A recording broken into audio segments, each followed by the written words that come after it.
Hello everyone, मैं विवेक शर्मा आप लोगों के लिए लेके आया हूँ कंप्यूटर लैंग्वेजेस की क्लासेस। कंप्यूटर लैंग्वेजेस में सबसे पहले जो क्लास होगी वो होगी सी लैंग्वेज, जिसमें भी कि मैं बहुत डीपली और जनरल भाषा में क्लास आपको पढ़ाऊँगा। आपको ये लगेगा कि आप किताब से ना पढ़ के अपनी भाषा में जैसे कहानी पढ़ रहे हो, वैसे ही मैं आपको ये सी लैंग्वेज को विस्तृत तरीके से बहुत डीप नॉलेज के साथ बताऊंगा। ये classes BCA bachelor of computer application, MCA master of computer application और BTech और O लेवल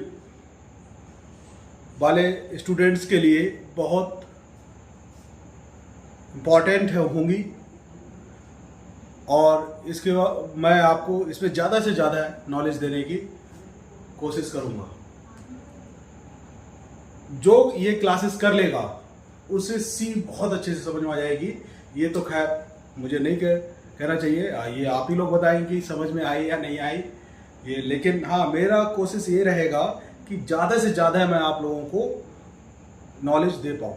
सबसे पहले स्टार्ट करते हैं क्लासेस। लेकिन ये याद रखिए किन किन बच्चों के लिए हैं ये BCA, BTech, MCA, O level और 12th सी। जो अगर किसी इंस्टीट्यूट में किसी बोर्ड में अगर सी लैंग्वेज चल रहा है 12th में, तो वो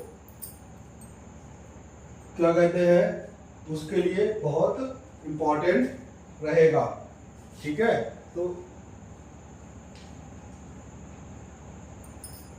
आपको इन पे फोकस करना है और याद रखना है क्या पढ़ाना है और रेगुलरिटी बनाए रखिए। लैंग्वेजेस कोई सी भी हुई, अगर आप रेगुलर नहीं रहेंगे तो आपको ये सीखने को नहीं मिलेगा। तो सबसे पहले हम बात करते हैं लैंग्वेज की। सबसे पहले हम बात करेंगे लैंग्वेज क्या है।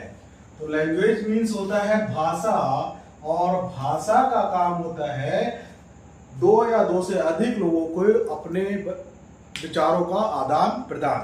दो या दो से अधिक लोगों का अपने विचारों का आदान प्रदान, वो क्या काम, उसका काम है, भाषा का काम है।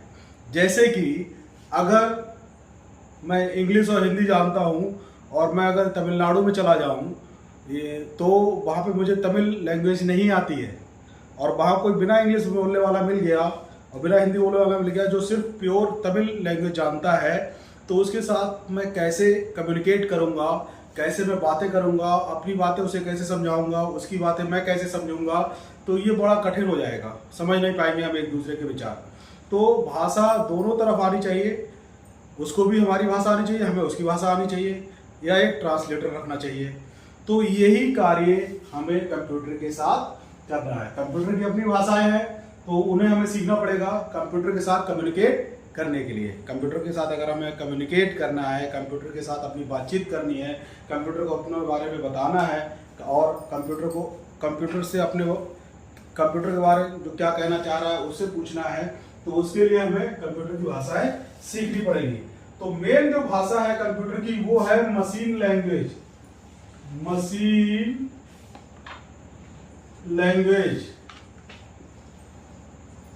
लैंग्वेज इसको हम बोलते हैं लो लेवल लैंग्वेज, या और भी एक नाम है इसका, इसको बोलेंगे बाइनरी लैंग्वेज। इसमें कितनी डिजिट होती हैं? 2 ही डिजिट होती हैं, 2 ही कैरेक्टर होते हैं। हर भाषा में अपने अपने कैरेक्टर्स हैं, उसमें से इसमें सिर्फ जो है वो 2 ही डिजिट होती है, 0 और 1, और इसे सीखना बहुत कठिन है। ये फिजिक्स वालों लोगों के लिए बड़ी आसानी से सीखने में आ जाएगा, लेकिन इसे सीखना बहुत कठिन है। तो इसके लिए क्या करा कि वैज्ञानिकों ने ऐसी भाषाएं बनाई कंप्यूटर की जो हमें समझ में आ जाए और कंप्यूटर को आ जाए। लेकिन कंप्यूटर समझता है क्या? कंप्यूटर समझेगा मशीन लैंग्वेज या बाइनरी लैंग्वेज या लो लेवल लैंग्वेज, ये तीन ही एक ही भाषा के नाम है। तो ये ऐसे समझेगा। तो फिर हमारी जो भाषाएं कंप्यूटर की ओर बनाई गई हैं उनका क्या काम है?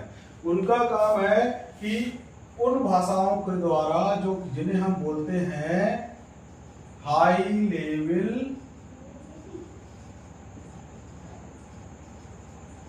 लैंग्वेज, उन्हें क्या बोलते हैं? High level language.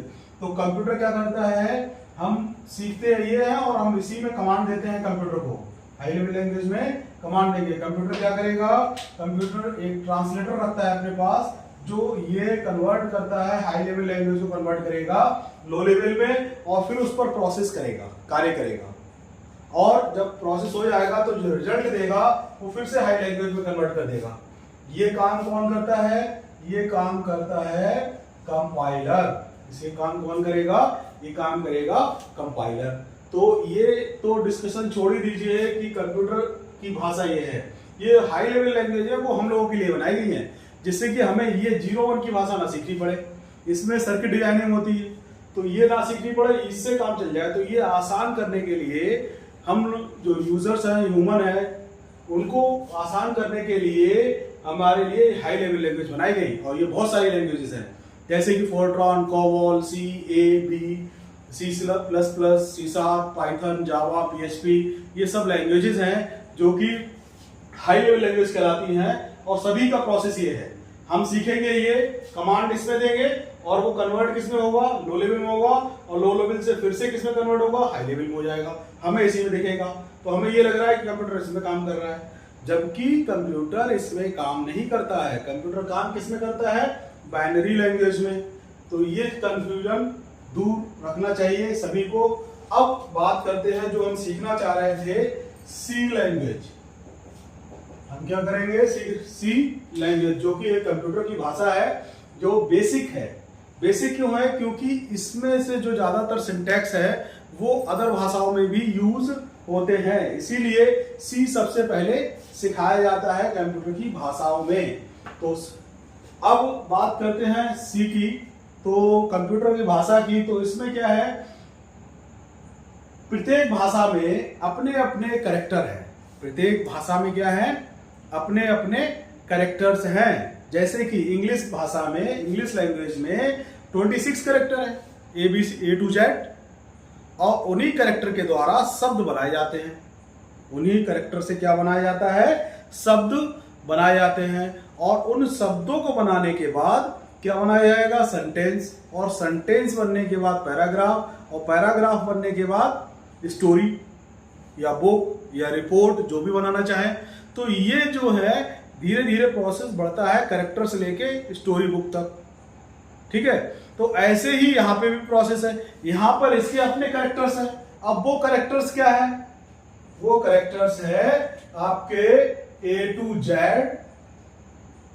0 to 9 and special symbol.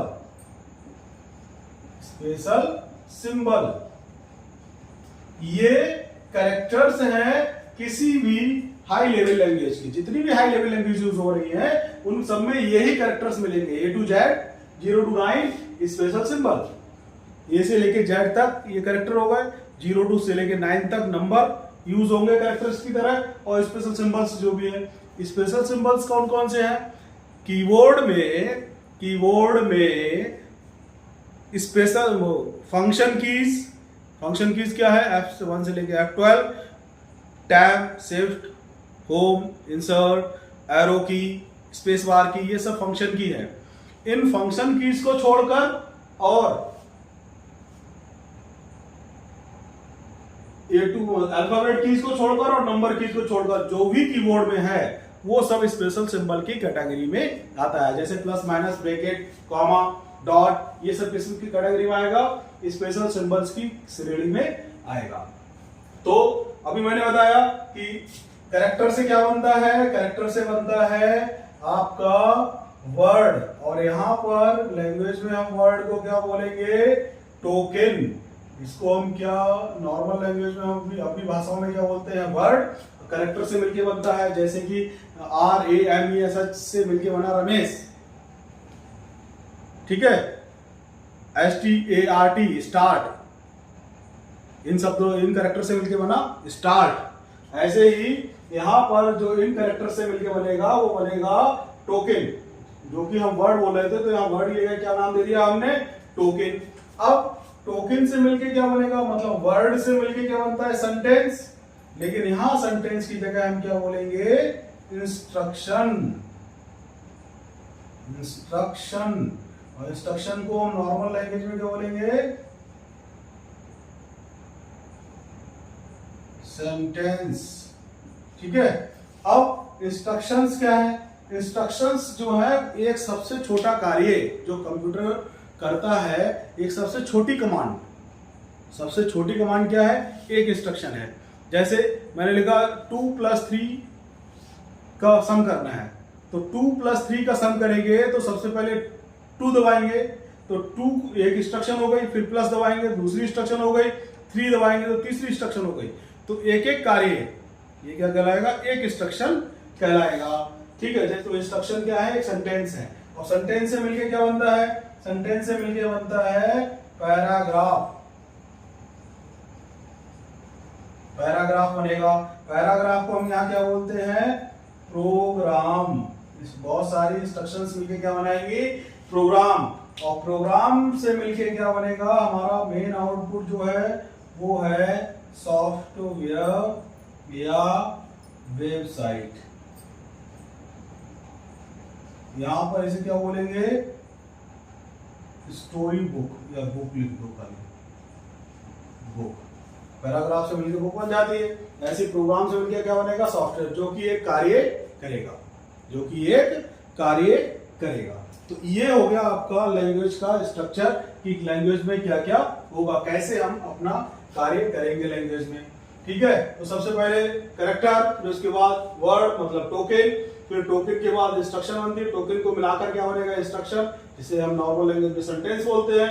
फिर इंस्ट्रक्शन को मिलाकर क्या बनेगा, प्रोग्राम, और प्रोग्राम को मिलाकर क्या बनेगा, सॉफ्टवेयर। तो ये जनरल लाइफ के एग्जाम्पल लेके चलेंगे तो आपको सब सीखने को मिलेगा। ठीक है।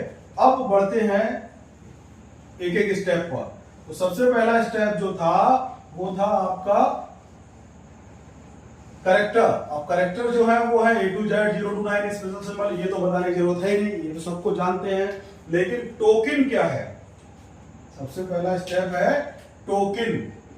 टोकन क्या है, टोकन होते हैं कई तरह के। पहला टोकन है आपका कीवर्ड, कीवर्ड। दूसरा टोकन है आइडेंटिफायर। तीसरा है कांस्टेंट। चौथा है ऑपरेटर। पांचवा है स्पेशल सिंबल्स। छठा है स्ट्रिंग। ये टोकन को मतलब शब्दों को, वर्ड को कैटेगराइज किया गया है, कैटेगराइज किया गया है कि ये कितने प्रकार के शब्द हम इस टोकन्स के द्वारा बनाए जा सकते हैं। तो सबसे पहला है कीवर्ड। और कीवर्ड क्या करता है, कीवर्ड वो शब्द होते हैं जो कि आप पहले से ही आपके पास उपलब्ध है, वो क्या कहलाएंगे, कीवर्ड। जैसे कि अगर मैं एक एग्जाम्पल लूं, एक परिवार में रमेश नाम का एक लड़का है और उसी परिवार में एक दूसरा लड़का जन्म लेता है, तो वो उसका नाम रमेश नहीं रखा जाएगा। क्यों? क्योंकि उस रमेश नाम का पहले से उस घर में एक मतलब है, जो कि किसी एक बड़े लड़के का नाम है। अगर हम दोनों का नाम रमेश रख देंगे, जो नया बच्चा पैदा हुआ है उसका भी नाम रमेश रख देंगे, और अगर हम रमेश बुलाएंगे तो दोनों चले जाएंगे, तो ये कंफ्यूजन क्रिएट होगा। तो वो यहाँ पर भी सेम ऐसा ही है, जैसे कि उस घर के लिए रमेश एक कीवर्ड हो गया, ऐसे यहाँ सी लैंग्वेज में भी कीवर्ड होते हैं। वह शब्द जो सी लैंग्वेज में पहले से कोई मतलब रखते हैं, वह शब्द जो सी लैंग्वेज में पहले से कोई मीनिंग रखते हैं, वो क्या कहलाते हैं, कीवर्ड कहलाते हैं। अब कीवर्ड जैसे कि यहाँ पर इंट, कैर, फ्लोट, इंट, कैर, फ्लोट, ये सब क्या है, कीवर्ड है। वाइड, ये सब क्या हो जाएंगे, सी लैंग्वेज के कीवर्ड हैं, जिन शब्दों का मतलब पहले से ही सी लैंग्वेज में उपलब्ध है। ठीक है। उसके बाद आता है आइडेंटिफायर। आइडेंटिफायर क्या है? आइडेंटिफायर वो है जो नए नाम रखेंगे। यूजर या प्रोग्रामर जो सी लैंग्वेज में प्रोग्राम बनाने के लिए, इंस्ट्रक्शंस देने के लिए जो नए नाम रखता है वो क्या कहलाता है? कि आइडेंटिफायर कहलाएगा। सिंपल सी भाषा में अगर बोले तो जो पुराने नाम है वो कीवर्ड की कैटेगरी में आएंगे और जो नए नाम प्रोग्रामर रखेगा वो आइडेंटिफायर कहलाएंगे। लेकिन उन नए नाम रखने के तरीके हैं, उन नए नाम रखने के 4 नियम हैं। उन 4 नियम को फॉलो करते हुए हमें नए नाम रखने पड़ेंगे। पहला नियम क्या है? पहला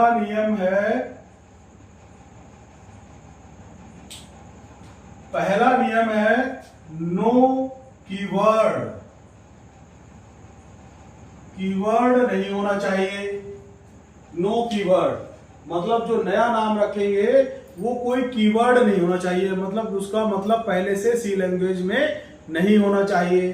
तो आइडेंटिफायर रखने का पहला नियम कि वो कीवर्ड नहीं होना चाहिए। ठीक है।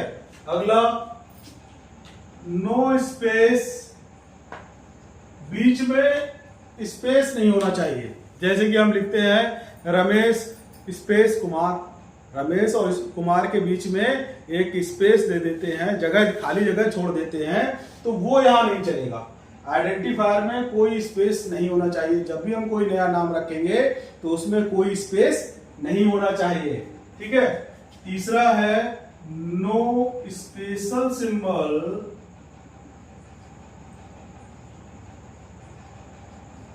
Accept underscore.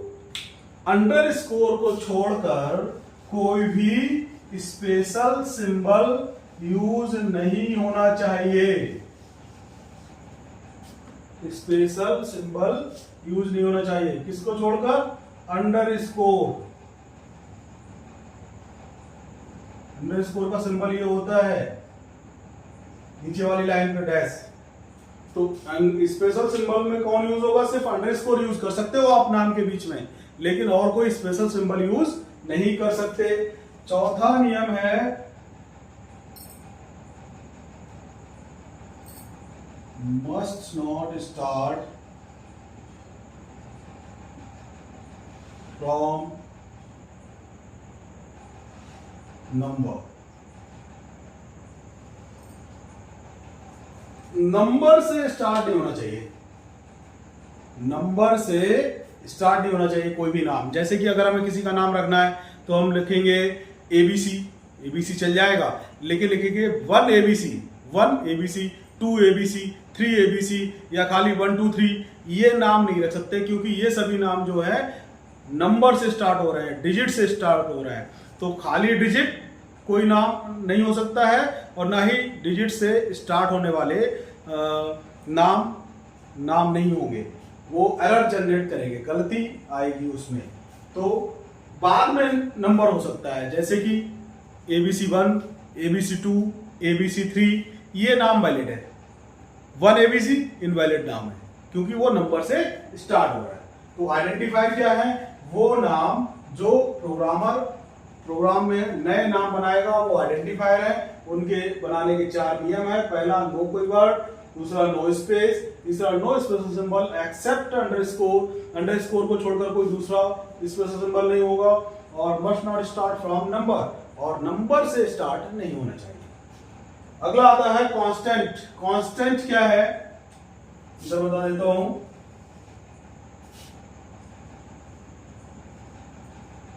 कांस्टेंट,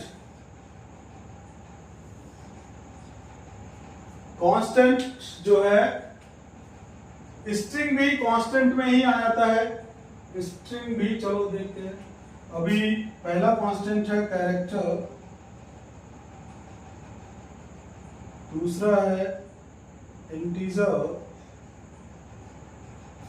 तीसरा है फ्लोट,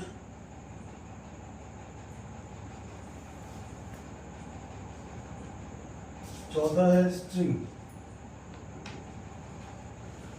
कांस्टेंट का मतलब है जो चेंज ना किया जा सके। अगर हम देखें वास्तव में प्रत्येक चीज कांस्टेंट है क्योंकि उसकी वैल्यू चेंज नहीं हो सकती। अब जैसे कि मैंने कैरेक्टर में लिखा, कैरेक्टर को लिखेंगे ऐसे सिंगल कोट्स के अंदर, ए बी, ऐसे ही 1 प्लस कुछ भी स्टोर कर सकते हैं हम कैरेक्टर में।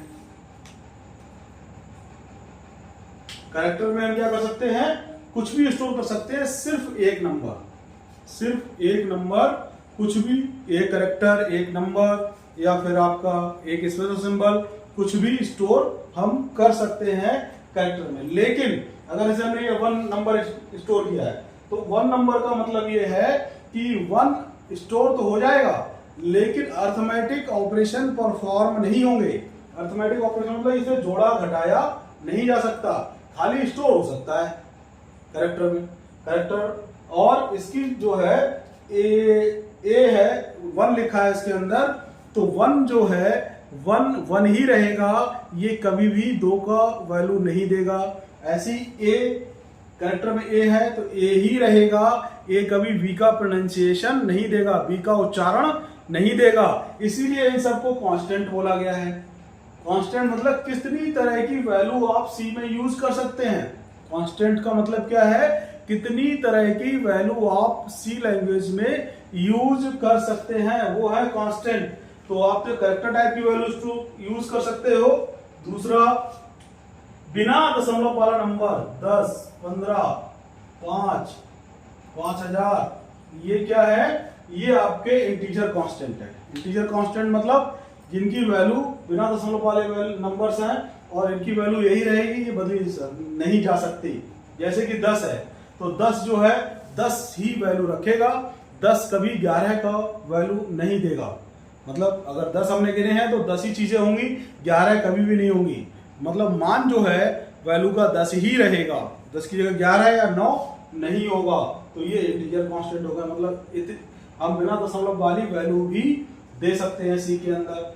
ऐसे ही फ्लोट दशमलव वाली वैल्यू 15.6, 0.768, इस तरह से हम वैल्यू दे सकते हैं। ये भी कांस्टेंट में आ जाती है फ्लोट की, इस तरह की वैल्यू हम दे सकते हैं, इनका वैल्यू का मान वही रहेगा जो लिखा हुआ है। ठीक है, अब आते हैं स्ट्रिंग।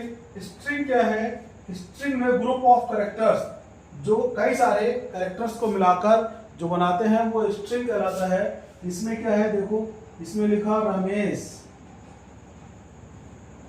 रमेश में देखो कितने कैरेक्टर, 1 2 3 4 5 कैरेक्टर है। तो ये रमेश जो है वो स्ट्रिंग है। रमेश क्या है, स्ट्रिंग है, और रमेश को रमेश ही बोला जाएगा, सोमेश नहीं बोला जाएगा, क्योंकि वो रमेश का ही उच्चारण देगा, क्योंकि वो कांस्टेंट है। अगर ये कांस्टेंट नहीं होता रमेश तो इसे हम सोमेश भी बुला सकते थे। ठीक है, तो ये कांस्टेंट का मतलब यहां पर ये है कि यहां पर हम सी लैंग्वेज के अंदर कितनी तरह की वैल्यू दे सकते हैं, तो वो कांस्टेंट हमने बताए हैं कि इतनी तरह की वैल्यू हम दे सकते हैं सी लैंग्वेज के अंदर। अच्छा, एक चीज और है, अगर हमने यहां पर डबल कोट्स में ए लिखा और वहां पे डबल कोट्स में रमेश लिखा हुआ है, तो और यहां पर सिंगल कोट्स में ए लिखा हुआ है और ये बिना कोट्स के लिखे हुए हैं, तो ये है पहचान। सिंगल कोट्स में जो भी होगा वो सिंगल कैरेक्टर होगा और उसमें जो है वो ये कैरेक्टर कांस्टेंट में आएगा, और डबल कोट्स में पहचान ये है कि वो स्ट्रिंग कांस्टेंट है।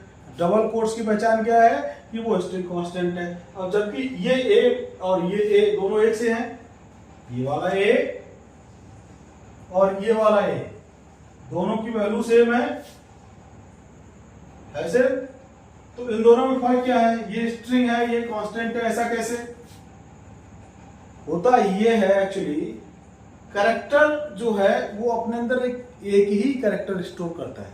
क्या करता है? एक ही कैरेक्टर स्टोर करेगा, जबकि स्ट्रिंग मल्टीपल कैरेक्टर करता है, और एक ऐसा कैरेक्टर स्टोर करता है जो आपको, जिसके बारे में आपको पता ही नहीं होता है, वो होता है नल कैरेक्टर।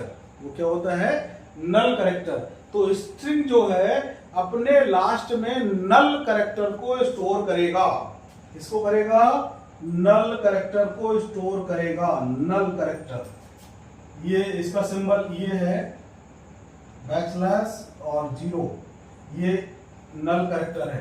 तो इसको ये स्टोर करेगा लास्ट में। अब ये क्यों स्टोर करता है?